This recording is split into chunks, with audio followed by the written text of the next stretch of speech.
탁월한 사유시 최진석 교수님, 네, 지금은 서강대학교를 나오셨죠. 그래서 지금은 명예교수로 계시고 지금은 건명원이라고 하는 곳의 이사장님 역할을 하고 계신 분이세요.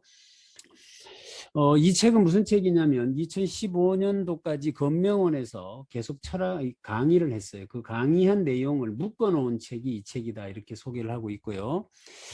핵심적인 내용들 좀 정리를 해봐 드리도록 하겠습니다. 2015년도 건명원 우리는 철학의 수입국이다. 이게 이제 이분이 하는 이야기의 가장 핵심적인 내용이다. 이렇게 말씀을 드릴 수 있고요.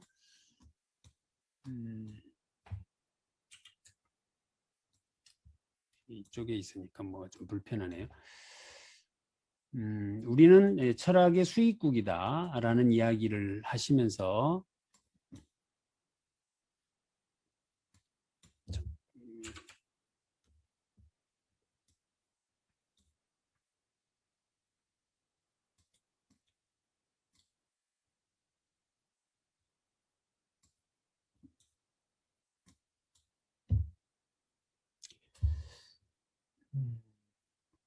자, 보통 수준은 우리끼리 잘하고 높은 수준의 생각은 수입해서 산다라는 이야기를 하세요. 다른 사람이 한 사유의 결과를 숙지하고 내면화하면서도 스스로 생각한다고 착각해왔다. 수입한 생각으로 사는 한 절대로 독립적일 수 없다라는 이야기를 하시고요. 당연히 그렇게 살다 보니 우리는 정치, 산업, 문화 등 근본적으로 종속적 삶을 살고 있다라는 이야기를 하시는 겁니다. 그러면서 이제 이분이 하신 이야기에 사실 이 책의 핵심적인 이야기는 뭐냐면 시선의 높이가 삶의 높이다라는 이야기가 핵심적인 이야기라고 보시면 되겠습니다.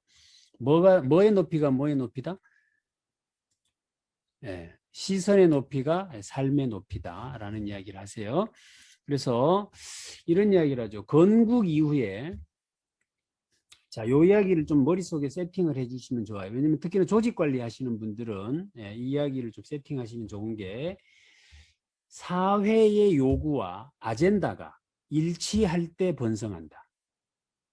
사회의 아젠다와 사회의 욕구가 일치하는 때 사회는 발전하게 돼 있다. 이걸 회사에다 접목을 하면 회사 구성원들의 요구와 회사의 아젠다, 즉 비전이죠. 회사의 비전이 일치하는 순간 그 조직은 번성한다. 이렇게 적용하시면 돼요.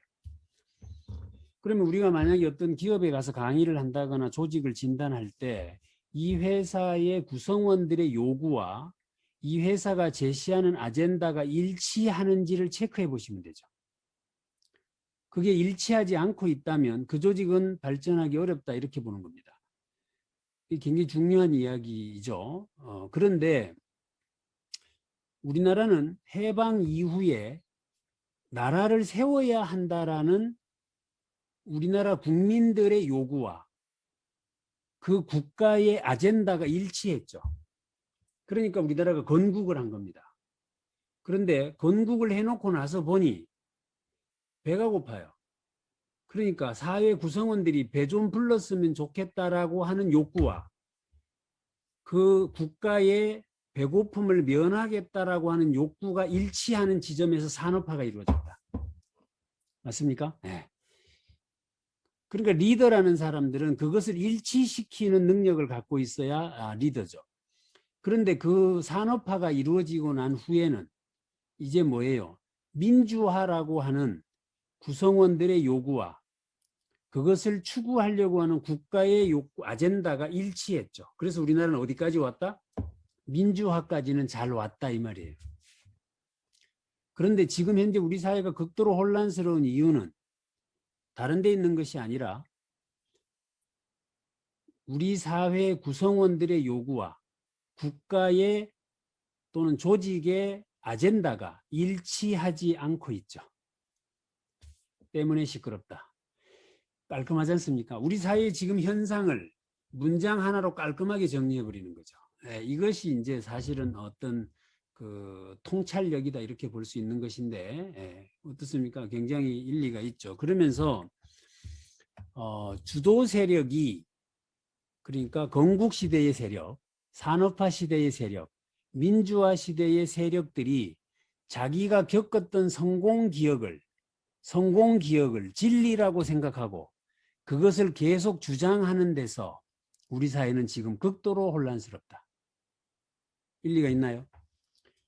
지금 우리 사회를 보면 건국 당시 이승만 대통령을 추종하던 세력들 지금도 막 뭐 한마디씩 합니다. 산업화 시대의 그 배고픔을 면하게 했던 세력들이 아직도 굉장히 자기 목소리를 내고 있죠.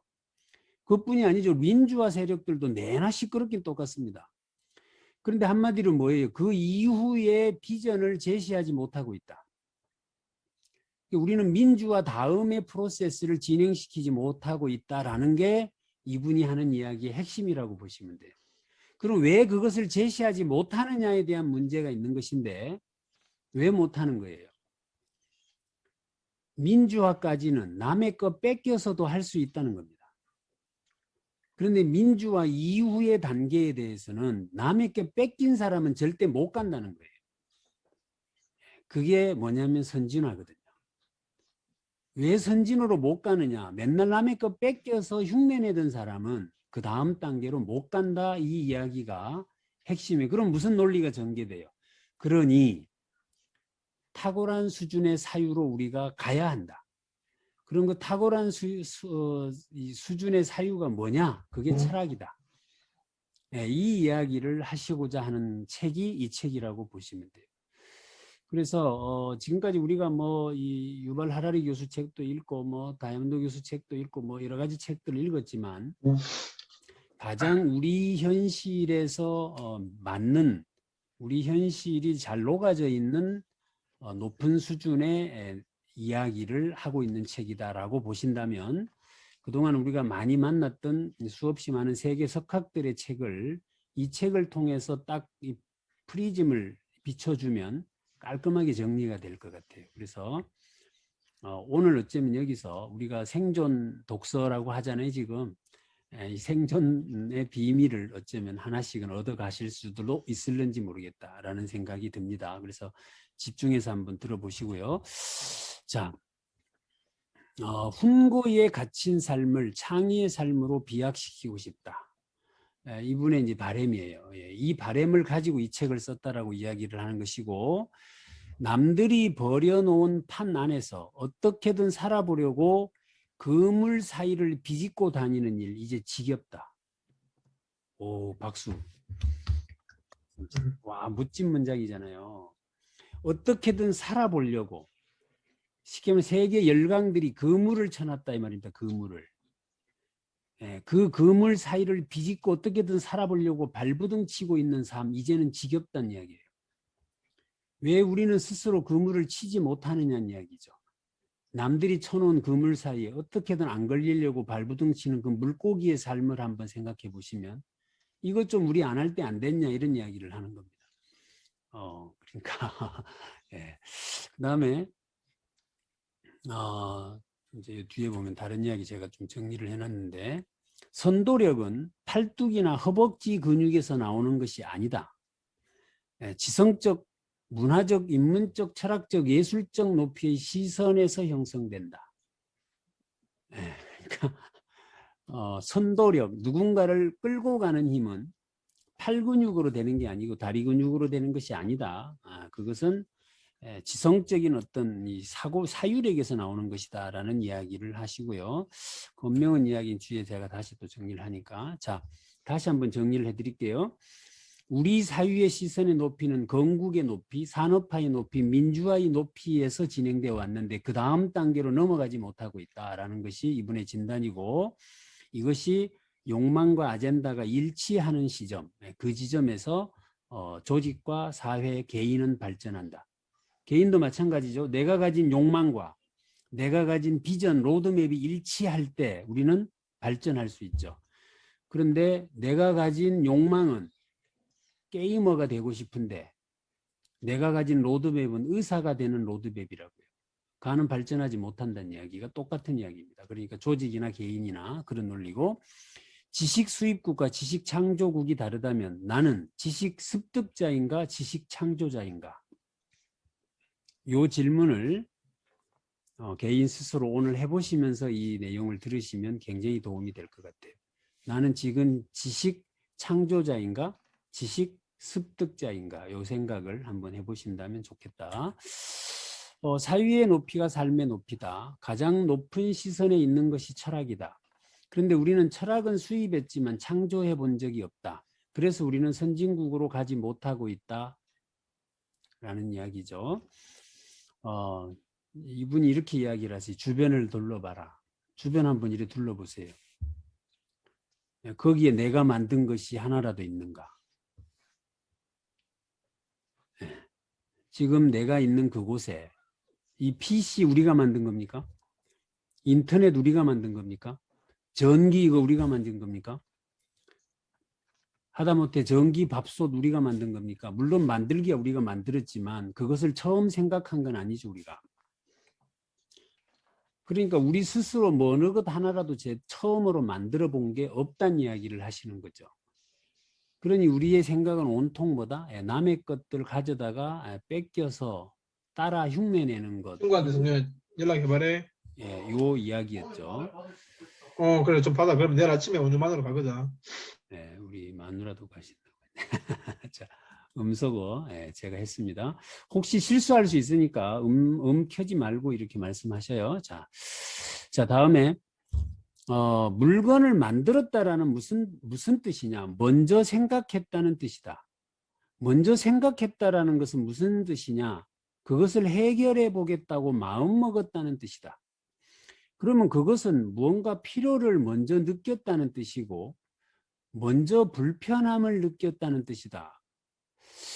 지금 이 메커니즘을 이해하시면은요, 사실은 요즘 어디 가서 교육을 하시거나 논리를 전개하실 때 요 프로세스만 기억하시면 어떤 말도 해도 돼요. 어떤 말도. 여기에 모든 게 제가 볼 땐 다 들어있거든요. 왜냐하면 먼저 불편함을 느꼈다는 뜻이죠. 이건 무슨 뜻이죠? 감각이 살아있다는 뜻이에요. 지금 현재 저하고 줌으로 수업을 하고 계시잖아요. 여기서 불편함을 느끼고 계십니까? 여기서 불편함을 느끼시는 분은 요거 내가 바꿔볼까 이 생각이 들어요. 요걸 내가 바꿔볼까라는 생각을 했는 사람은 그걸로 뭘 만들어요. 그런데 지금 줌으로 수업을 하는데 아이고 요거 어떻게든 배워가지고 내가 하는 척은 해야 될 텐데 요런 생각을 하면서 불편함을 못 느끼시는 분은 이걸 바꿔보겠다는 생각 자체가 들지 않죠. 그렇지 않겠습니까? 그러니까 그 사람은 뭐를 새로 만들어내지를 못하는 거죠. 이 이야기를 하고 있는 거죠. 그래서 우리가 인문학 하면요. 결과적으로 모든 인문학을 이야기하는 사람은 감각이 살아있어야 한단 말을 하거든요. 그러니까 이분이 지금 뭐예요? 감각이 살아있어야 내가 느껴요. 뭐를 느껴요? 불편함을 느껴요. 불편함을 느껴야 그걸 해결하려고 하죠. 해결하려고 하는 행위가 생각으로 이어지고 그것이 행동으로 이어졌을 때 우리는 선도력을 가진다라는 이야기를 지금 하고 계신 것이다. 그렇게 정리가 될 것 같고요. 우리는 따라하기로 살아왔다. 따라하기로 살아왔다. 이것을 뭐라고 표현하는가 하면 우리는 벤치마킹의 삶을 살았다 이렇게 말을 하죠. 벤치마킹 그러니까 남의 것 보고 카피하는 것을 카피한다고 하면 좀 쪽팔렸잖아요. 그러니까 우리가 벤치마킹이라고 말을 멋있게 만들었었죠. 근데 그 사실은 뺏긴다는 뜻이에요. 남의 거 보고. 그래서 살아왔죠. 여지껏. 그런데 그걸로는 올 만큼 왔다 이 이야기를 해요. 그러니까 남의 거 흉내 내가지고는 올라올 만큼 올라왔다. 우리 5천만 민족의 국민소득 이 정도의 국가 경제력 세계 10위권 이 정도는 남의 거 뺏기는 것 가지고는 올라올 만큼 올라왔다. 제 표현대로 하면 뭐죠? 한 따위로 올라왔다. 이렇게 이야기합니다. 한 따위로 올라왔다. 더 이상 올라갈 수 없다. 그 다음 단계는 이걸로 안 된다. 이런 이야기를 하고 있는 것이고요.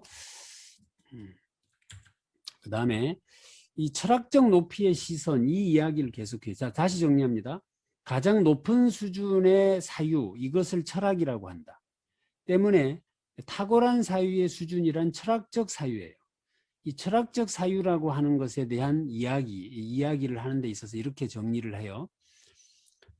수학도 사칙 연산을 하는 수준에서 점점 발전해서 기하학까지 가는 거잖아요. 기하학이 가장 높은 수준의 수학인 것처럼 생각이라고 하는 것도 가장 높은 수준의 것이 철학이다. 이런 이야기를 하고 계신 것이고, 이 두 개에서 자연 세계를 표현해주는 가장 높은 수준의 학문이 수학이다. 그럼 인간들의 물질 문명 세계를 가장 높은 수준에서 설명해주는 학문이 뭐냐? 그게 철학이다. 조금 여기서 혼선을 느끼시면 고민을 좀 하신 분들이죠. 수학은 자연 세계를 설명하는 가장 높은 수준의 학문이다. 철학은 물질 문명 세계를 설명하는 가장 높은 수준의 학문이다. 그동안 여러분들 철학을 어떻게 생각하셨죠? 뜬구름 잡는 이야기나 하고 그저 막연한 이야기나 하고 이런 영역으로 우리가 철학을 생각했었다면 지금 생각이 반대인 거죠. 그래서 최진석 교수님 책을 어떤 책을 봐도 철학은 이상세계에다가 포커싱을 주는 게 아니다. 철학은 우리가 살아가는 삶 현실에다가 포커싱을 하고 있다. 라는 이야기를 하죠. 그래서 관념과 이데올로기가 아니라 현실이라고 하는 것을 가장 예리하게 해석해 주는 학문이 철학이다라는 이야기를 하시거든요. 그러니까 이 이야기도 조금 가만 생각해 보면 곱씹을 말들이 많은 내용이다. 자, 철학적 사유를 하려면 어떻게 해야 되느냐? 제가 지금 정리해 드리고 있는 겁니다. 왜냐하면 책 정리를 먼저 다 해드리고 그 다음에 이제 세부 내용을 좀 보니까 이해가 쉽다 그래서 책 전체를 지금 정리해 드리고 있는 거예요. 제가 이걸 글씨로 써봤더니 글씨가 삐뚤삐뚤해 가지고 못 쓰겠더라고요. 그래서 타이핑을 해놨던 건데, 자, 그럼 철학적 사유를 하려면 어떻게 해야 됩니까? 이 말이 어떻게 해야 됩니까? 여기에 대한 답을 주시는 게 일단 익숙한 것하고 결별해라. 철학적 사유를 하려면 익숙한 것하고 결별해라. 왜 그래요? 익숙한 것들이 다 뭐예요? 남의 거 뺏긴 거예요. 지금 우리가 느끼고 있는 익숙하다고 하는 것들은 다 누가 만들어 놨던 것들을 간신히 따라 배운 것들이니까 이제 간신히 친해진 정도 되죠. 네, 그것들하고 결별해버려라. 그러면 올곧이 네가 드러난다. 이 이야기를 하는 거죠. 그래서 익숙한 것과 결별해라. 그러려면 뭐가 필요해? 용기가 필요하다. 왜 용기가 필요하죠? 그렇게 하면 외롭고 고독을 느끼게 되죠.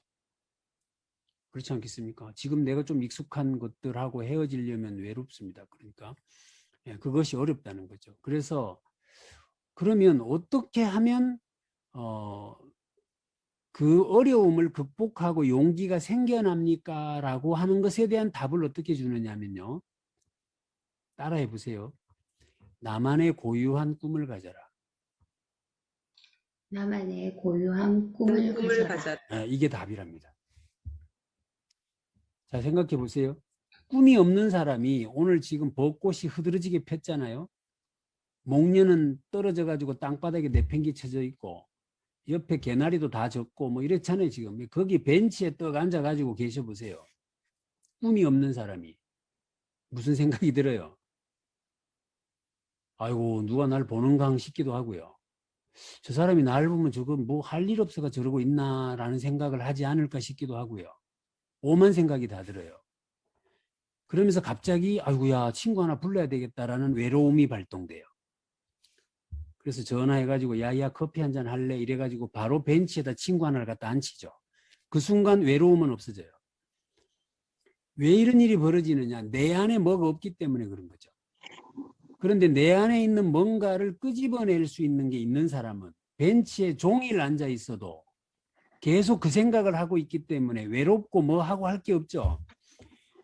제가 이분 말씀을 지금 정확하게 해석해 드리고 있는지는 모르겠지만 아마 그런 맥락이라고 봐요. 그래서 내 안에 나만의 고유한 꿈을 간직하시게 되면 그 외로움이라고 하는 것을 견뎌낼 수 있는 용기가 생긴다. 그 이야기를 합니다.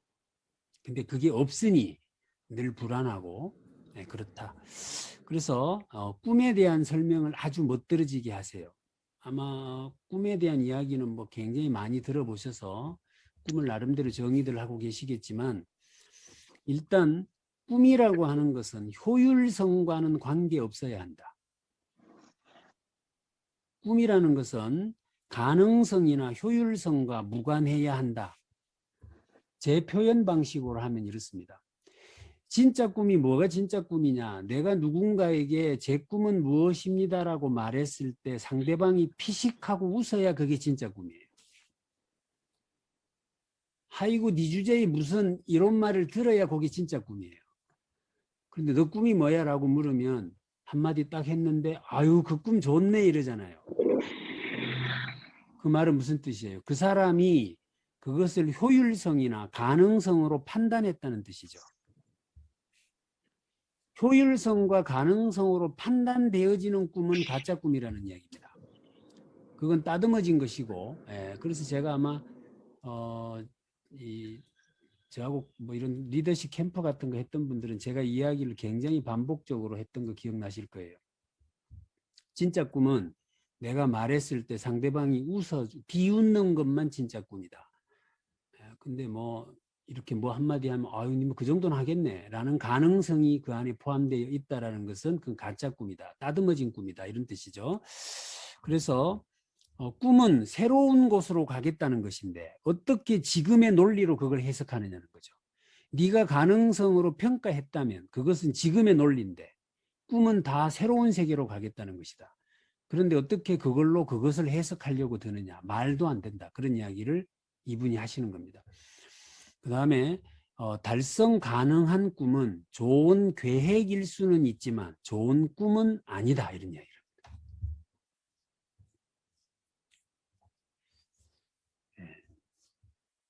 그 요새 꿈 이야기를 어디 가서 하면요.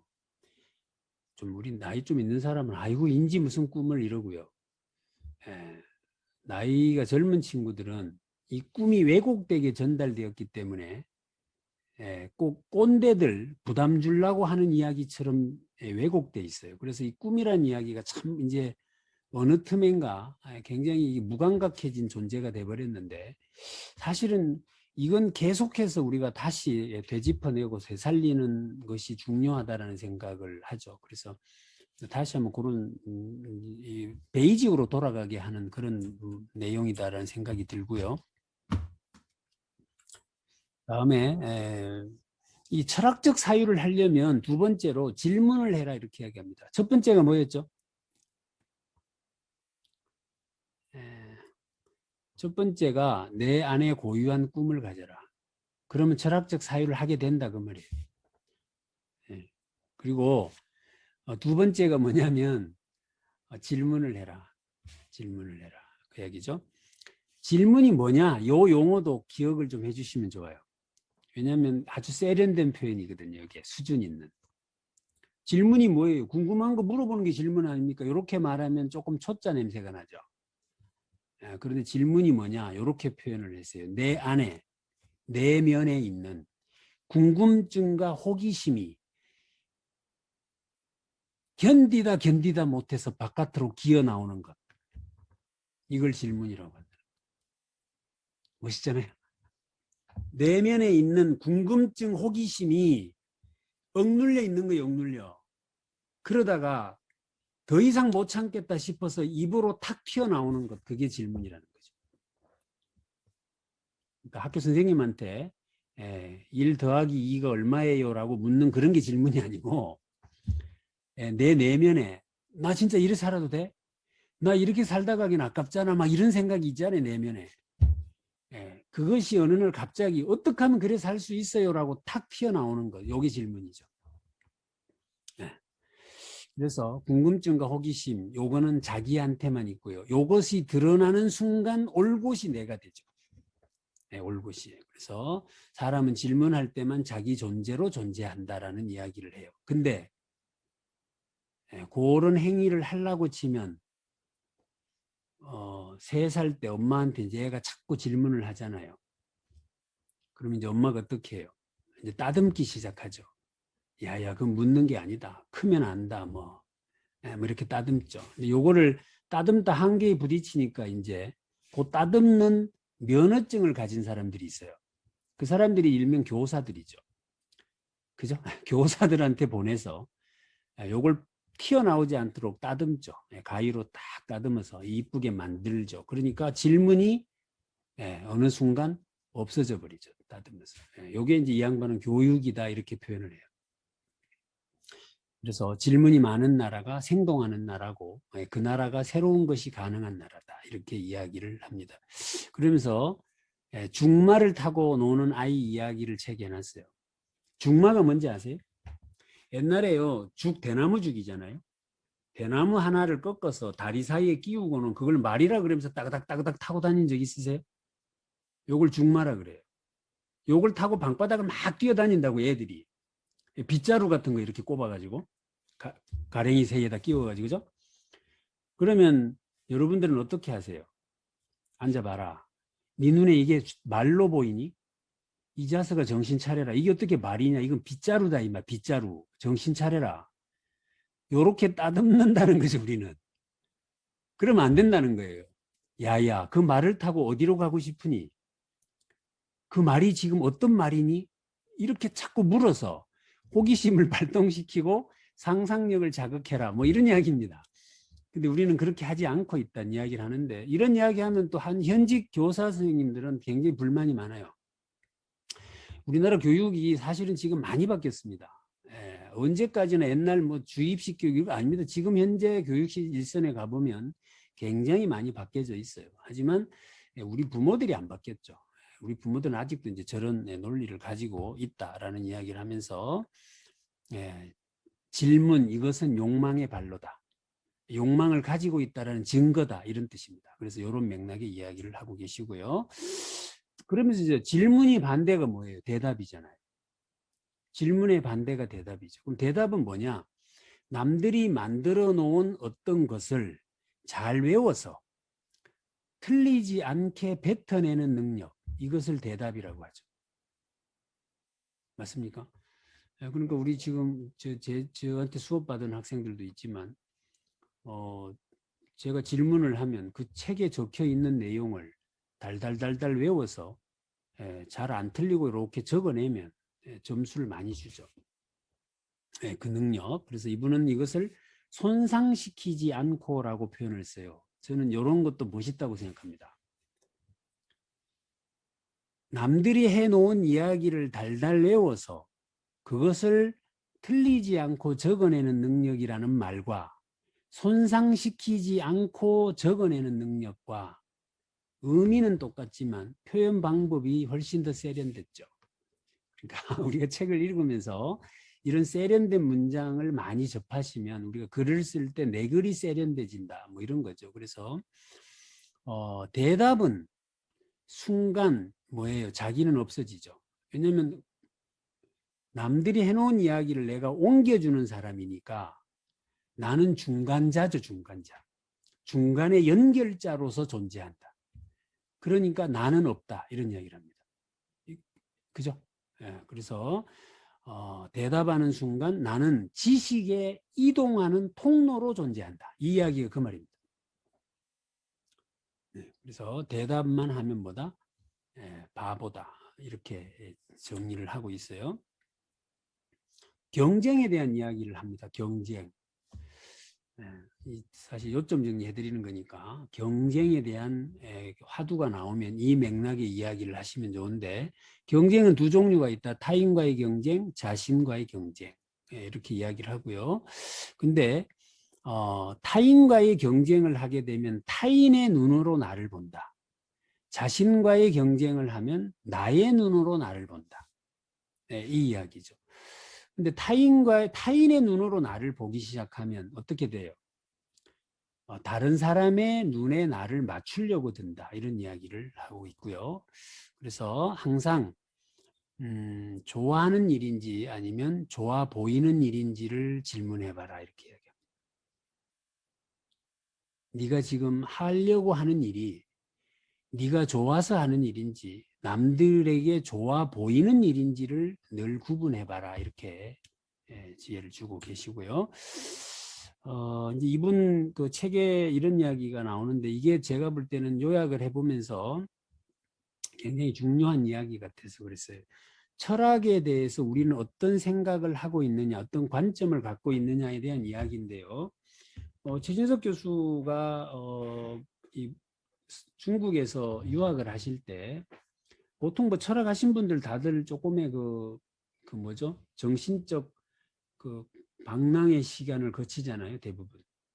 그죠? 그래서 도를 통하십니다, 다들. 근데 이분도 학교를 다니는 중에 중국의 아주 깊은 외딴 마을에 찾아가십니다. 혼자 무전여행 같은 걸 하신 거죠. 가서 거기 촌부, 그 아주 깡촌의 촌부, 아주 늘 나이가 많은 어르신을 만난 거예요. 그 어르신이 묻습니다. 당신 뭐 하는 사람이냐? 그러니까 최진석 교수가 그 당시 학생이었는데 철학을 공부하고 있습니다라고 해요. 그랬더니 이 시골에 그 할아버지가 이렇게 말을 했다는 거예요. 철학이라고 하는 것은 국가 발전의 기초인데, 좋은 공부를 하시는군요. 이렇게 하시더라는 겁니다.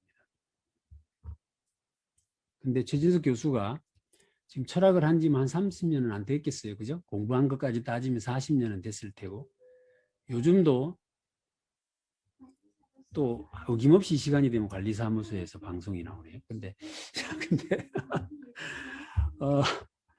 이분이 지금도 철학과 교수인데 어디 가가지고 뭐 하십니까? 이러면 아주 철학과 교수입니다. 이러면 우리나라 사람들은 거의가 사주팔자 봐달라 그런대요. 알아들으시죠? 그러니까 지금도 명리학 하는 사람들이 다 철학관이라고 붙여놨잖아요. 그죠? 그러니까 이게 단적으로 보여주는 거예요. 중국에서 가장 깡촌의 노인네도 철학이라고 하면 국가 발전의 기초라고 말하는데 우리나라 사람들은 예를 들면 최진석 교수하고 그래도 만나는 사람들이 뭐 그저 그런 사람은 아닐 거 아니에요. 그럼 수준 좀 있다는 사람들인데도 뭐 하십니까? 하면 철학합니다. 이러면 사주팔자 좀 봐주시죠. 뭐 명리학 합니까? 뭐 이런다는 거예요. 이게 단적으로 철학에 대한 우리의 수준 차이를 나타내는 거다. 그러면 왜 중국은 그런 이야기를 할 수 있느냐라는 이야기를 이제 배경으로 쫙 설명을 해요. 이 책에서. 내용이 이렇습니다. 중국은 철학이라고 하는 것과 국가 발전이라는 것이 일체가 되어서 돌아가 본 경험을 가진 나라다. 그러니까 세계 최강의 선진국이었던 경험을 갖고 있는 나라죠. 그러니까 자기들의 생각으로 세상을 지배해 본 경험이 있는 나라예요. 그러니까 그 경험을 가진 그 무지랭이 시골 촌부도 그 생각을 한다는 거죠. 근데 우리는 한 번도 세계를 지배해 본 적이 없어요. 남의 생각을 내 생각인 양 가져다가 이렇게 이야기하는 이것만 해봤지 한 번도 우리만의 생각을 해본 적이 없으니 철학을 어떻게 생각한다? 사주팔자 보는 점치는 것으로 생각을 한다. 이 수준 차이를 가지고는 절대 선진국이 못 간다는 이야기를 하고 계세요. 그러면서 이제 이런 반론도 해요. 그거 너무 심한 표현 아닙니까? 우리나라도 그래도 이 불교를 가져다가 발전도 시켰고요. 유학을 가져다 성리학으로 발전도 시키고 뭐 이렇게 했던 나라인데 우리도 그 정신적 세계가 좀 있는 나라입니다라고 이야기를 하니까 최진석 교수가 단박에 한 방에 게임을 마무리해 버립니다. 뭐라고 합니까? 네가 만든 거가 남이 만든 거 가져다가 적당히 가공하는 게 뭐가 그게 새로운 것이냐? 아니란 이야기라는 거죠. 할 말 없죠. 우리가 만든 거 아니잖아요. 이미 중국에서 다 만들어 놓은 거 가져다가 조금 따듬고 색칠하고 뭐 이렇게 한 거는 있죠, 우리가. 하지만 우리가 만든 것 아니다라는 이야기를 해요. 그래서 다른 사람이 만들어 놓은 것을 받아들여 내면화한 것일 뿐 그것은 철학은 아니다. 이렇게 이야기를 합니다. 그러니까 우리가 지금 철학이라는 개념에 대해서 조금 저도 이제 이게 좀 헷갈려서 여러 번 이렇게 생각을 해봤는데 이 책이 그럼 탁월한 사유의 시선이라고 하는 이 책이 철학이냐? 최진석 교수는 단연코 아니라고 이야기합니다. 그럼 플라톤이 써놓은 국가론이 철학이냐? 아니라고 이야기합니다. 그것은 그 철학적 사유의 결과물일 뿐 철학은 그것을 사유하는 그 순간 그것이 철학이다 이렇게 얘기해요. 그러니까 뭐예요? 타임 현재죠, 현재. 그것이 기록화되어서 책으로 나오는 순간 이건 과거입니다. 아까 말씀드렸지만 철학은 뭐예요? 철저하게 현재라고 하는 시간의 베이스를 두고 있다 라는 이야기를 하니까 철학적 사유라는 것은 이해되시죠? 그래서 기록화되어졌다, 정리되어졌다라고 하면 그것은 다 과거죠. 그러니까 그것을 이제 뭐 노자나 장자 같은 사람들은 뭐라고 이야기해요? 그것이 다 술찌꺼기에 지나지 않는다 이런 이야기들을 하는 것입니다. 그래서 우리는 지식 생산국이 아니라 지식 수입국으로 살아왔다라고 이야기를 하고요. 철학자의 결과물을 습득해서 철학자의 생각을 전도하는 사람은 철학자가 아니다. 여기에 대한민국 철학과 교수들이 발끈한 겁니다. 이해되시죠? 쉽게 말하면 칸트에 대해서 논문을 써서 박사학위를 받잖아요. 그러면 그 사람이 칸트라는 사람의 이야기를 전달하는 전도자로서 존재하지. 칸트의 이야기를 자기가 듣고 칸트는 이랬지만 나는 이래라고 말하지 않는다는 거예요. 우리나라 철학자들이. 여기 책에 아주 대표적인 사례가 나오죠. 어떤 제자가 와가지고 교수님 강의에 감동을 받았습니다. 책을 한 권 추천해 주십시오. 이러더라는 거죠. 제자가. 그래서 장자를 읽어봐라. 이래 된 거죠. 그래서 이제 몇 달인가 지난 뒤에 제자가 찾아왔더랍니다. 교수님 추천해 주신 장자 책을 너무나 열심히 잘 읽었습니다. 그래서 저도 앞으로 장자처럼 살겠다고 결심을 했습니다. 라고 말하더라는 거예요. 그래서 교수님이 이렇게 말을 합니다. 장자 책을 읽었다는 놈의 새끼가 어떻게 장자처럼 살겠다고 말을 하느냐. 장자는 절대로 남들처럼 살지 않겠다고 주장했던 사람이다. 네가 책을 제대로 읽었다면 저는 장자처럼 살지 않겠습니다라고 했어야 된다. 그런데 어떻게 장자책을 읽었다는 놈의 새끼가 와서 하는 말이 장자처럼 살아보겠습니다라고 하느냐. 이게 사실은 이 모든 이야기를 대변해줘요. 우리 학교 다닐 때 기억나시죠? 철학자 명언 몇 개 외워서 한마디 연애할 때 한마디 쫙 하면 멋있어 보이고, 그죠? 나도 왠지 그것처럼 살고 있는 것처럼 착각하게 되고 도취되고, 그게 철학이 아니라는 거죠. 그것은 철학 수입을 해서 그런 척하면서 살아가는 대표적인 사람들의 모습이다. 이렇게 이야기를 합니다. 그래서 위대한 철학자는, 여기 굉장히 중요한 이야기죠. 이건 이제 제가 우리 논문 쓰는 친구들한테 자주 하는 말인데, 위대한 철학자는 뭐 한 사람들이냐? 자, 요건 외우시면 좋아요. 그 시대 그 상황에서의 문제를 그 나름의 방법으로 해결하려고 처방전을 내렸던 사람들을 철학자라고 합니다. 그 시대 그 상황에서 발생된 문제를 그 나름의 방법으로 처방전을 내린 사람들을 철학자라고 해요. 그럼 여기도 지금 우리 대학원생들이 있는데 논문 쓰시는 분들 논문이 뭡니까? 그 시대의 어떠한 문제를 자기가 배운 학문적 지식을 토대로 해결해서 거기에 대한 처방전을 내놓은 것을 논문이라고 합니다. 그렇죠. 그러니까 위대한 철학자는 그 어떤 시대에 나름의 처방전을 냈던 사람들이죠. 예를 들면 공자는 뭡니까? 그 춘추 전국 시대의 혼란한 시대에 어떻게 하면 안 죽고 사는지에 대한 답을 써놓은 사람이죠. 어떻게 하면 산다는 거예요? 겸손해라 이 자식아. 예의를 갖춰라. 안 그러면 네 죽는다. 이런 이야기 아니에요? 노자는 뭐라고 처방전을 내린 사람입니까? 그 시대에. 노자. 까불지 마라. 자연처럼 살아라. 욕심내지 말고 이 자식아. 물처럼 바람처럼 그래 살아라. 그러면 안 죽고 산다. 이런 이야기를 한 사람이죠. 그러니까 그 시대에 어떻게 하면 되는지에 대한 처방전을 나름대로 낸 사람이 철학자다. 그러면 그 사람의 논리가 지금 맞아요, 안 맞아요? 안 맞는 거죠. 왜? 그 시대의 문제예요. 그러니 공자가 한 이야기를 달달 외워서 지금 달달 뱉어내는 것은 필요 없다는 이야기를 하는 겁니다. 지금. 그러니까 지식을 생산해라 직접. 다만 그 사람들이 했던 이야기를 참조할 수는 있다. 그죠? 그 베이스로 삼아서 너 나름의 어떤 이야기를 해라. 이것이 지식의 창조이면서 생산이다라는 이야기를 하는 것이다. 그래서 이 자아의식은 스스로 생산해낸 것이 아니라 사회적으로 이미 만들어진 것이다. 이 이야기도 토론을 하면 되게 재밌어요.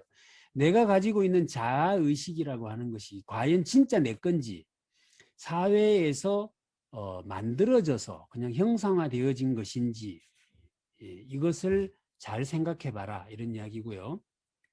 그러면서 이런 이야기를 해요. 유행이 있으면 유행을 따라가려고 하잖아요. 왜 따라가려고 하느냐? 그건 내 욕망이냐, 강요된 욕망이냐 이렇게 물어요. 명품백 가지고 계시죠, 다들? 그 명품백은 나의 욕망인지 들고 다니니 다른 사람이 좋게 봐주기 때문에 들고 다니려고 하는 건지 잘 생각해 봐라 이런 이야기를 합니다. 그래서 자, 진짜 안다는 게 뭐냐? 지식에 대한 이야기니까 이것도 기억을 해두세요. 우리가 흔히 안다라는 이야기를 할 때 흔히 뭐예요? 모르는 것을 아는 거 아닙니까? 이렇게 대답을 한다면 너무 단편적이잖아요. 근데 철학자는 안다라는 것을 어떻게 표현하는지를 지금 우리가 배우는 겁니다. 그래야 우리가 안다를 제대로 표현할 수 있지 않겠어, 그죠? 그러니까 자, 뭐라고 정의를 하는가 이렇게 이미 알고 있는 것에 대해 지적으로 이해하는 것을 안다고 하지 않는다. 이미 알고 있는 것에 대해 지적으로 이해하는 것, 책에 적혀 있는 것을 내가 읽어보고 이게 그 말이구나라고 이해하는 것을 안다고 하지 않는다. 그럼 제가 지금 탁월한 사유의 시선이라는 책을 읽고 여러분들에게 이해하는 것처럼 여러분들이 말을 하고 있잖아요. 이걸 안다고 하지 않는다는 거예요. 그러면 너는 어떻게 할 거냐는 거지. 그걸 알아서 그 다음에 어떻게 할 거냐로 넘어가려고 막 발버둥 치는 거. 이것을 안다라고 한다는 거죠. 그러니 진짜 아는 거는 뭐예요? 내가 모른다는 것을 아는 것이 진짜 아는 것이다라고 하는 말과 똑같은 말이죠. 맥락적으로 그렇잖아요. 맥락적으로. 그래서 그 모르는 곳으로 막 넘어가려고 막 애쓰는 거. 여러분 그런 적 있으시죠? 그러니까 내가 뭐가 궁금해요. 그러면 막 알아보려고 막 여기도 뒤지고 저기도 뒤지고 하잖아요. 요것을 안다고 하는 것이다. 라고 이야기를 하고 거기로 넘어가려면 어때? 위험하죠. 위험하니까 용기가 필요한 것이다. 이제 이렇게 이야기를 하고 계세요. 자, 이제 결론인데요. 이 책의 요약적 결론인데 지금 시간이 거의 1시간이 갔네요. 그러면 우리 사회나 제도적으로 이걸 어떻게 해야 됩니까? 라는 이야기를 해요. 그러면 이것도 이제 자기가 조직 관리를 하시는 분들이나 또 조직 생활을 하시는 분들은 그걸 그대로 요 말씀을 도입해 보시면 좋겠죠. 그럼 어떻게 하면 됩니까? 라는 거예요. 어떻게 하면 됩니까? 첫째는 질문을 허용하는 사회가 되어야 한다. 누가 뭐 묻는 것이 허용되어져야 한다. 두 번째는 개성 있는 사람이 존중받는 사회가 돼야 된다. 좀 튀는 사람들, 뭔가 개성이 있는 사람들이 무시당하지 않고 존중받는 사회를 만들려고 애써야 된다. 그리고 이제 마지막이 제가 볼 땐 굉장히 하이라이트면서 키포인트 같아요. 자, 따라해 보세요. 자기만의 욕망을 발현하는 일이 두렵지 않게 해야 한다. 발현하는 일이 두렵지 않게 해야 한다. 굉장히 중요한 얘기거든요. 자, 여러분들 아들러 심리학 아시죠? 아들러 심리학에서 가장 핵심이 뭐예요? 미움받을 용기를 가지라는 거예요. 네가 행복하게 살고 싶으면 아예 미움받을 걸 각오해버려라 이런 이야기를 하거든요. 근데 그 이야기를 곰곰이 씹어보세요. 곰곰이 씹어보시라고요. 어느 놈은 미움 안 받고 싶냐고요. 아니 내가 예를 들어서 여러분들한테 지금 미움 받고 싶으면 아유 뭐 그만합시다. 그만 끝냅시다. 이러면 되잖아요. 제가 지금이라도 아유, 막 피곤한데 오늘은 여기까지 하고 끝냅시다. 내 마음대로 해버리면 돼요. 그럼 여러분들이 저를 뭐 저런 새끼가 있나 하고 저를 욕하시겠죠. 그러면 저는 행복해져요. 지금 이 순간. 근데 그렇게 안 하는 이유는 뭐예요? 이 속에서 제가 여러분들에게 최선을 다하는 뭔가 모습을 보여주고 싶은 생각이 있겠죠. 그러니까 그 용기를 못 내고 있는 겁니다. 그런데 저보고 아들러가 저보고 뭐라고 해요? 그래도 내봐, 용기를. 한번 내봐, 이렇게 말해요. 그럼 이 약 올리는 거죠. 약 올리는 거죠. 그따운 무책임한 말이 어디 있어요. 그러니까 아들러 심리학은 말은 맞는데 현실성이 없는 이야기예요. 웃기는 이야기죠, 한마디로. 근데 최진석 교수가 하는 말이 훨씬 현실감이 있죠. 뭐라고 해요? 그 사람이 그걸 하는데 용기가 필요 없게 만들으라는 거예요. 내가 그 이야기를 하는데 왜 용기를 내야 되느냐는 거죠. 우리 사회에 뭔가 내가 그 이야기를 했을 때 손해볼지 모른다라는 분위기가 있으니까 제가 못하고 있는 거 아니에요. 그 짓을 해도 손해보는 게 없는 제도를 만들어버려라. 어떻게 만들죠? 실리콘밸리는 그렇게 만들잖아요. 어떻게 합니까? 실리콘밸리는. 우리는요, 교사나 선생님들이, 교수들이 이런 말을 해요. 실패는 성공의 어머니다. 실패 겁먹지 말고 해라 이래요. 그래가지고 몇 번 했더니 사회적으로 매장시켜버려요. 하, 요 새끼는 실패 엄청 했네. 요건 쓸모가 없네 이래버리죠. 아닙니까? 근데 실리콘밸리는 안 그렇습니다. 어떻게 하죠? 이력서에 무엇해서 실패, 무엇해서 실패, 무엇해서 실패라고 이력서를 써내면 연봉이 올라갑니다. 그 연봉을 더 주면 되잖아요. 그러면 내가 굳이 실패하는 것에 용기를 낼 필요가 없잖아요. 무엇이 구체적이에요? 무엇이 현실적입니까? 이해되고 계신가요? 그러니까 저는 이 사람 말이 맞다고 보는 거예요. 그러니까 나보고 용기 내라고 윽박지르지 말고 용기를 안 내도 되게 사회를 만들어라는 거지. 그러면 알아서 용기를 안 내도 되잖아요. 그러면 자연스럽게 될 거다 이런 이야기를. 요게 이제 우리 집에 그런 게 들어가야 되는 거죠. 우리 가정에 야 임마 실패해도 돼 괜찮아. 그거 말한다고 되냐고. 그게 말한다고 되겠냐고요. 근데 실패를 딱 하고 왔더니 갑자기 돈을 1억을 줘. 예? 아니, 대학을 떨어졌는데 갑자기 아버지가 와봐라 하더니 돈을 5천만 원 딱 뽑아줘. 와, 그럼 또 떨어져야 되겠네 이 생각이 들 거 아니겠어요? 이해되시죠? 그래서 실패를 하는데 용기 내지 않아도 되게 만들어라 이런 이야기를 하세요. 굉장히 그리고 이제 이게 실제로 이제 다른 데서는 이제 적용이 되고 있는 이야기. 자, 이렇게 정리를 해드렸고요. 이제 지금부터는 좋으셔도 되고요. 안 들어도 전체 내용은 다 아신 거예요. 이제 조금 세부적인 이야기 조금 제가 보고 몇 가지 좀 짚어드리면서 시간이 되면 마무리하도록 하겠습니다. 이분이 어디의 이사장이라고요? 건명원의 이사장이에요. 건명원. 이거는 어떤 재력가가 계시는데 재력가가 이 학교를 차린 거예요.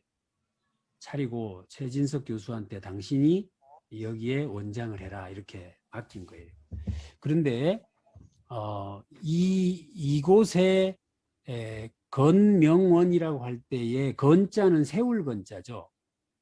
세운다 이 뜻이에요. 근데 명자가 밝을 명자인데 이게 어떤 의미로 그렇게 지었느냐는 것인데 자, 밝음이라는 것은 밝다라는 것은 날일자 해와 달월자 달이 같이 공존할 때 밝다고 한다. 해만 떠 있는 것을 밝다고 하지 않고 달만 떠 있는 것을 밝다고 하지 않는다는 거예요. 이해되십니까? 밝을 명자라는 것은 두 개가 공존할 때 밝다고 하는 것이다.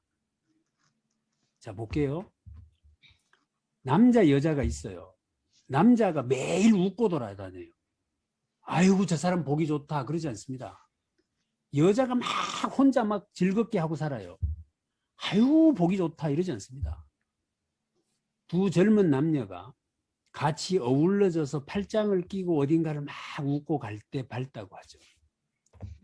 모든 것은 어우러질 때 우리는 밝다고 하는 것이지 하나만 독단적으로 있을 때 밝다고 하지 않는다라는 메시지를 담고 있어요.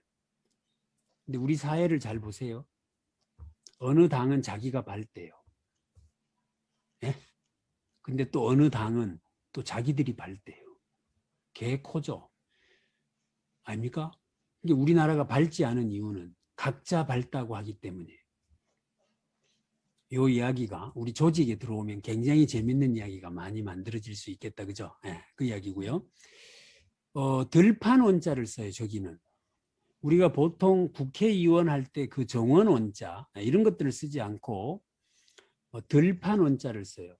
왜 저 들판 원자를 쓰느냐라고 하니까 저 원자 일반적으로 정원 이런 거 할 때 원자는 네모 박스가 이렇게 쳐져 있죠. 한 개가 가져 있다. 한 개.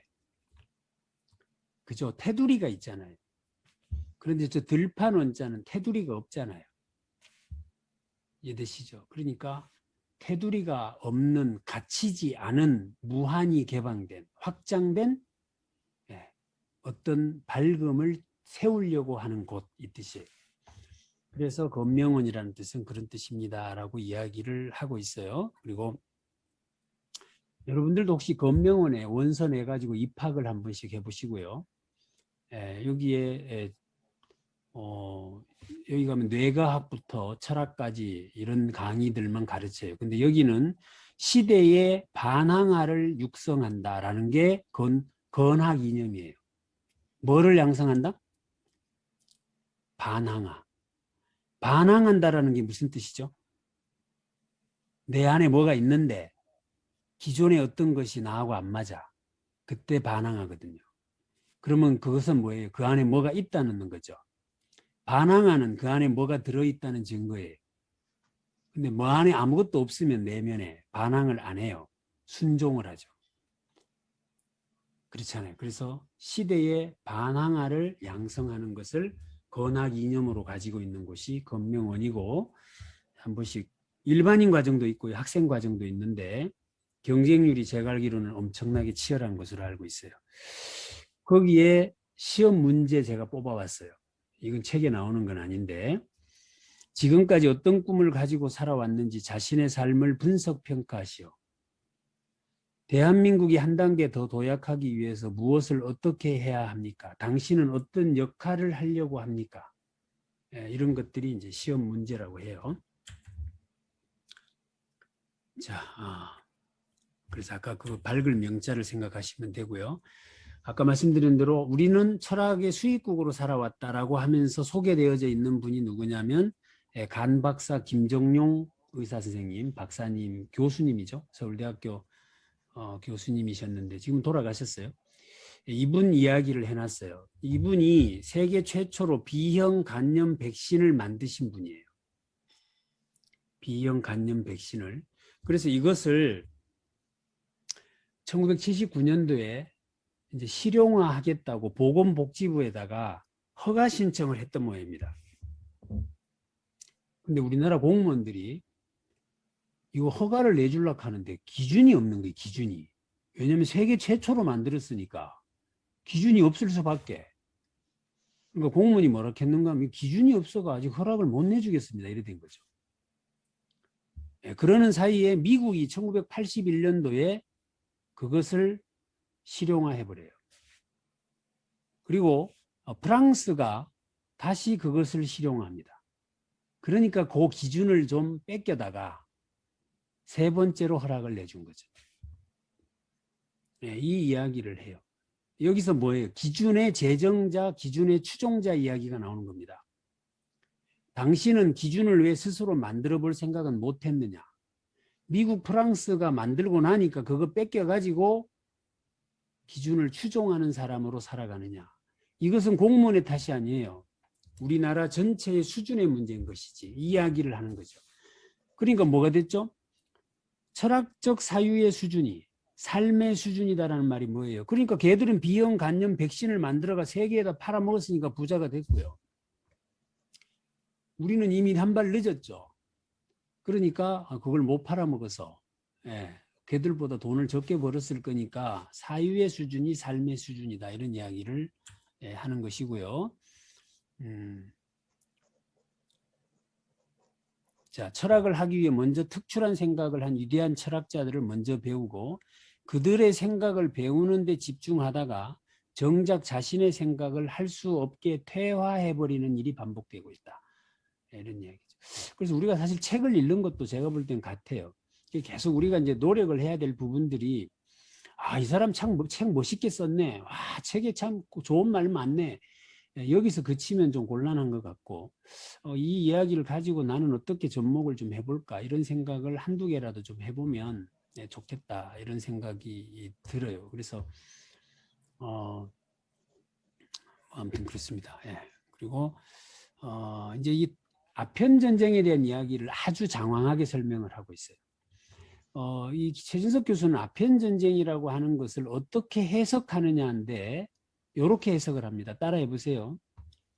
동양이 동양이 서양에게 서양에게 완벽하게 패배했다라는 완벽하게 패배했다는 역사적 사건. 역사적 사건. 아편 전쟁 이전까지는 사실은 우리 동양이 그러니까 중국이 청나라가 세계 최고 강대국이었습니다. 그죠? 누가 뭐라고 해도. 그랬는데 산업혁명 이후에 그 100년의 세간이 흐른 후에 영국은 첨단 무기로 무장을 하고 그걸로 아편 전쟁을 일으켜서 저번에 설명드렸죠. 아편 전쟁에 대한 배경은 설명드렸습니다. 그죠? 쉽게 말하면 어거지죠. 억지를 부린 거예요, 영국이. 생각해 보세요. 남의 나라에 아편 팔아먹는데 어떤 놈이 가만히 있을 놈이 있어요. 성질 안 내는 게 등시죠. 당연히 성질 내는 겁니다. 성질 냈다고 와가지고 두드려 패면 말이 돼, 그게? 이해되십니까? 그러니까 성질 냈다고 와가지고 대포로 박살을 내버린 게 이게 아편 전쟁입니다.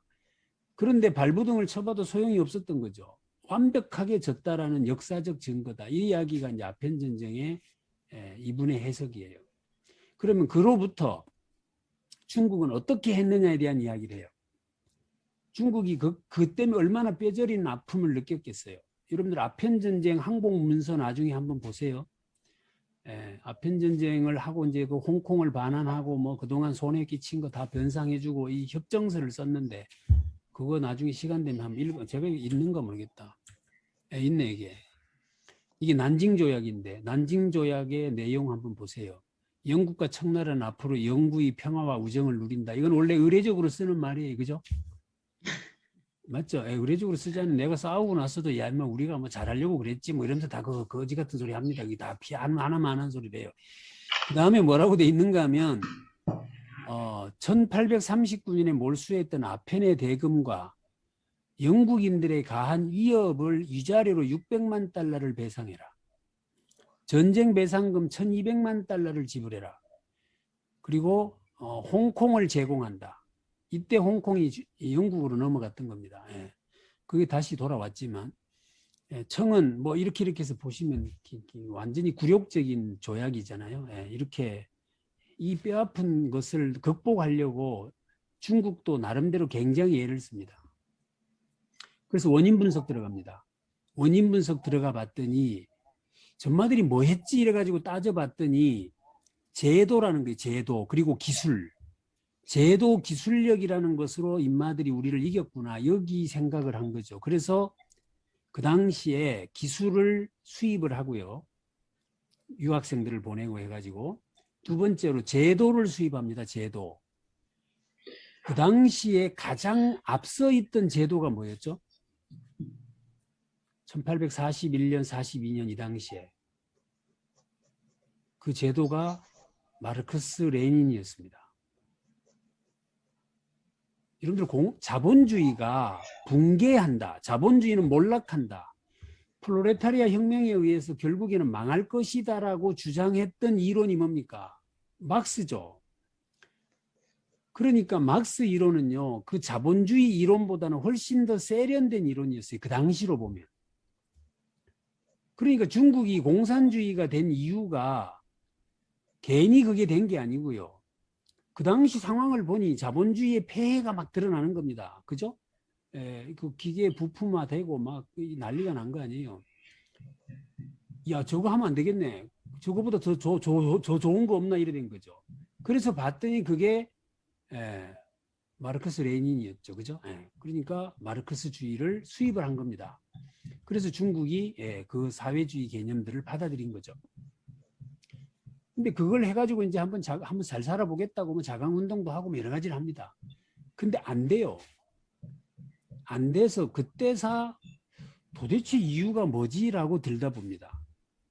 들다 봤더니 뭐예요? 그게 철학이었어요. 그게 철학이었다고요. 그래서 그때부터 뭐예요? 철학 뭔데? 그리고 이제 공부를 해보니까 뭐예요? 옛날 우리 공자가 했던 이야기를 이 새끼들이 하는 거야. 옛날 우리 노자가 했던 이야기를 저 새끼들이 하는 거죠. 인마들 웃기네. 우리가 옛날에 다 한 건데 이래 된 거죠. 이해되십니까? 그때부터 중국이 뭐예요? 다시 자기 목소리를 내기 시작을 하죠. 이러한 변화 과정들에 대한 설명들을 쭉 적어놓고 있는 내용이 이 책에 나와요. 자, 그리고 이게 100년 만에 서양이 완전히 패배한 것이다. 1760년 산업혁명으로부터 1860년 베이징 조약이 체결될 때까지 딱 100년이에요. 100년. 네, 요 100년의 역사. 근데 우리는 어떻게 됐어요? 우리는 그때 영국에 의해서 개항이 된 것이 아니고, 그죠? 일본에 개항이 됐는데 일본은 미국에 의해서 개항이 됐고, 미국에서 개항된 일본에게 우리가 개항이 된 것이 역사적으로 이제 악순환 고리로 몰려들게 되었다라는 이야기가 이 속에 다 적혀져 있어요. 그러면서 이런 이야기를 합니다. 지금은 지나간 이야기지만 아베가 툭하면 우리나라 욕하고 했잖아요. 뭐 이번에도 교과서에 뭐 실려놓고 했다고 하던데, 예. 그 친구가 독도 문제를 이야기하고 정신대 할머니 이야기를 하는데 아베가 바보가 그 소리를 하면 한국 사람들이 빠르락빠르락 거릴 거 몰라서 그 소리를 계속 하겠냐?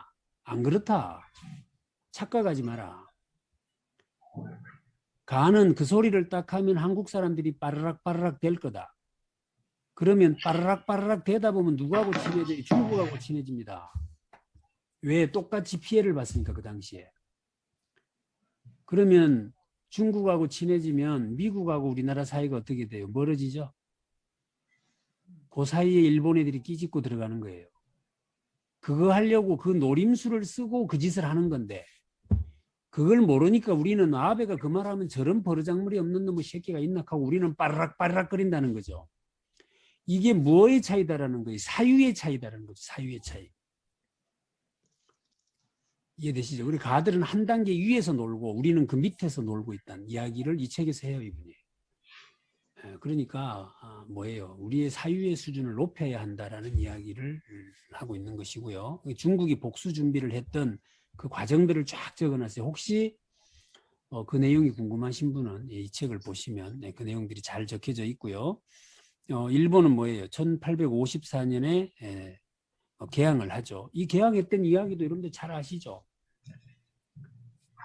미국의 그 뭡니까? 그 함선이 와서 대포를 빵 쏘잖아요. 일본에다가. 그러니까 우리나라는 어떻게 했어요? 우리나라는 우리도 포를 쏴가지고 그 배가 가들은 생각도 없었는데 갑자기 공격을 해가지고 걔들 배가 깔아앉았다고요. 그러니까 막 우리 만세 부르고 와 역시 대박이다. 우리 막 선비가 대단하다 막 이러고 우리 축제를 벌였던 거 아니 우리는. 쇄국 정책을 펴고 이렇게 했던 건데 일본 애들은 그렇게 안 했죠. 포 날라오는 거 거리 계산합니다. 그리고 보고 들어가죠. 자들 포는 우리보다 10배 더 나간다. 붙으나 마나다. 그냥 항복하자. 그래서 미국에게 개항을 허락하는 거 아닙니까? 이 차이가 결국에 지난번 우리 했던 동학혁명 때, 그죠? 그 자동 소총으로 그 걔들 1명 죽고 우리 몇 명이 죽었어요? 3만 몇천 명이 죽고 했던 그런 이야기의 결과로 이어졌다는 이야기가 쭉 나와요. 자 보세요. 중국에서 철학했다고 했더니 국가 발전의 기초라고 하는데 한국에서 철학을 한다고 하면 사주 좀 봐달라고 하고 이름 지어달라고 그러고 관상 좀 봐달라고 그런다. 이게 철학적 시선의 차이다라는 이야기를 합니다.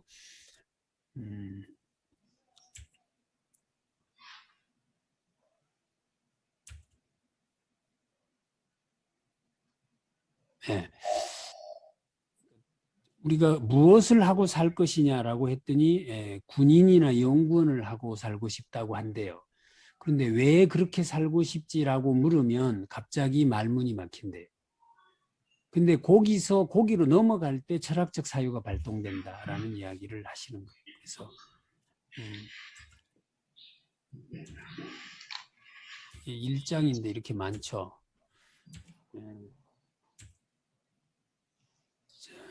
이거 다 앞에서 제가 요약을 해드렸어요. 요약을 해드렸고.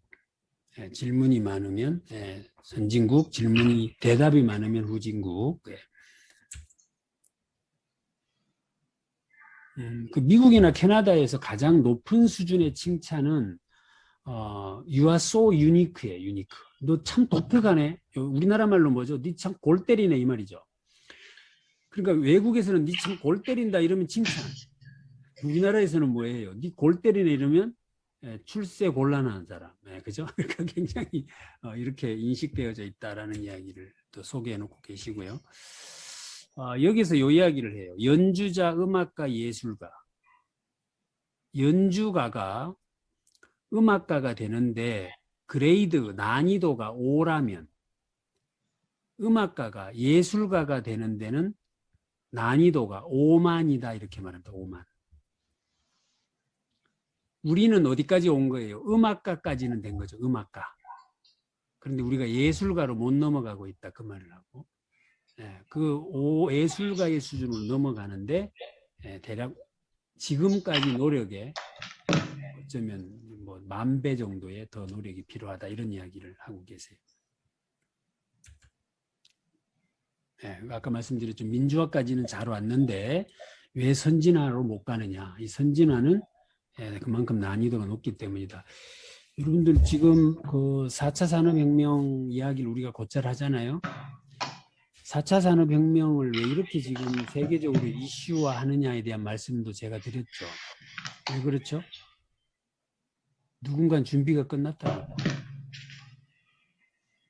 아니 누군가가 준비가 끝났다고. 준비가 안 됐는데 떠들어댈 이유가 없잖아요. 그럼 누가 준비가 끝난 거예요? 이미 그 선진국들이 준비가 끝난 거죠. 그래서 이번에 다보스 포럼에서 주제가 뭐였죠? 리셋이었죠. 리셋. 그레이트 리셋이었습니다. 무슨 뜻이에요? 여러분들 컴퓨터 껐다 키잖아요. 제가 이야기 몇 번 했는데 껐다 키잖아요. 그러면 다시 켜지면서 어떻게 돼요? 재부팅 되죠. 재부팅 되게 하는 뭔가가 있다고요. 그걸 뭐라고 해요 우리가? 롬이라고 하죠. 롬. 이게 우리 비메모리 반도체에서 롬이라고 하는 게 리드 온리 메모리라고 그래서 컴퓨터를 누가 껐다 켜면 자동으로 딱 부팅되게 세팅해 놨다고 프로그램을. 그러면 쟤들이 자꾸 리셋하라고 그러는데 리셋하라는 말의 이면에는 뭐가 있는 거예요? 그 새끼가 거기다 프로그램을 넣어놓은 거지 지금. 그래서 네 지금 정신사납고 뭐 아무것도 안 되니까 리셋 키를 눌러라 임마 빨리. 누르면 어떻게 돼요? 걔들이 짜놓은 프로그램대로 재부팅이 돼요. 그럼 이 세상의 판도는 누구 거예요? 그 프로그램을 짜놓은 거죠. 아니니까 인도로 딱 뜨잖아요. 인도로. 그럼 우리가 인도라는 걸 어떤 놈이 만들었냐고요. 그러니까 4차 산업혁명의 가장 핵심이 되는 키를 누군가는 이미 가지고 있다는 뜻이죠. 그러니까 지금 상황에서도 사실은 뭐예요? 어쩌면 늦은 거죠. 그럼 우리는 지금 그 다음 단계 이야기를 해야 될는지도 모르겠다라는 굉장히 참 답답한 이야기인데 그런 맥락으로 이 내용을 읽어보시면 좋을 것 같고 그래서 사유의 수용자가 아니라 생산자가 되어야 선진국이다라는 이야기를 합니다.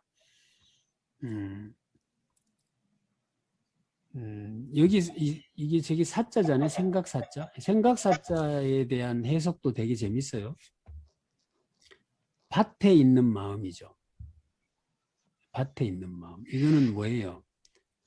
굉장히 지금 현실하고 맞닥뜨려 있는 그 지금의 마음.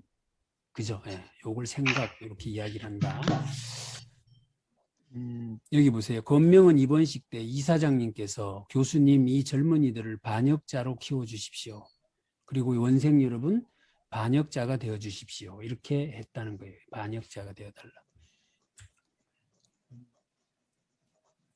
선진국이 될 수 있느냐라는 질문을 선진국으로 진입할래 말래라고 바꿔라 이렇게 이야기합니다. 조금 다르죠. 선진국이 될 수 있을까요? 라는 것은 의존적이죠. 그런데 선진국이 될래 말래 이러면 뭐예요? 내가 주체적이죠. 안 하는 것도 내 맘이고요. 하는 것도 내 맘이에요. 그러니까 주체가 되는 거죠. 그래서 질문을 하더라도 자기가 주체가 되는 개념으로 질문을 해라. 이런 얘기를 해요. 이게 이제 사실은 리더급들이 해야 될 일들이죠. 그래서 전체적인 분위기를 그렇게 형성시켜 주는 게 필요한데 그런 이야기도 하고 있고요. 꿈이 없는 삶은 빈 껍데기에 지나지 않는다라는 이야기를 합니다. 자, 이제 시간이 얼추 돼서 마무리를 좀 지어볼게요. 독립은 홀로 서는 것이다. 어떤 것에도 의존하지 않고 자신의 힘으로만 책임성 있게 우뚝 서는 것, 그것이 고독이다라고 이야기를 하고요.